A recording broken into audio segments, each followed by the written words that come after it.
पळय आम आदमी पार्टीन आज आमचे नॉमिनेशन फायल केला. अभिजीत देसाई उमेदवार आसा. आज पार्टीन म्हजेर विश्वास दवरला. पार्टीक खबर आसा हांगा सांग्यार कोण जिखूंक शकता आनी सांग्यार कितें इश्यू आसा तेजे प्रमाणे पार्टीन एक डिसिजन घेतला आनी म्हाका उमेदवार दिल्ल्या कारणान हांव तांचे आभारी आसा.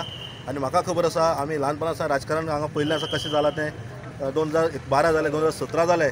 आमी पयलें आसा कशें आमदार एकामेकांक झगडटा, कशें उमेदवार उत्सुक उमेदवार एकामेकांक झगडटा आनी लोकांचे जे इश्यू आसा ते तशेंच पडून उरला.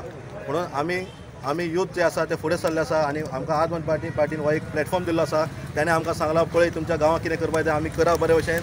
आपूण तुमकां हेल्प करपाक सदांच रेडी आहा. आनी आमी सांगता आज आश्वासन दिता आज तुमच्या मिडियाच्या तर्फे की आमी जेन्ना निवडून येतले तेन्ना प्रत्येक बारीक घटकाच्या बारीक मनशाक आमी ताका सपोर्ट करतले. जावं खंयच्या समाजाचो जावं खंयच्या एज लिमीट जावं जाणटेलो जावं तरणाटो जावं भुरगो जावं बायलो जावं दादले जावं तांकां सगळ्यांक आमी एक बराबर घेवन वचोन तेंचे सगळे इश्यू आसा ते सॉल्व करपाक प्रयत्न करतले. आनी म्हाका 100% गॅरंटी आसा ते 100% आमी काम करून जातले.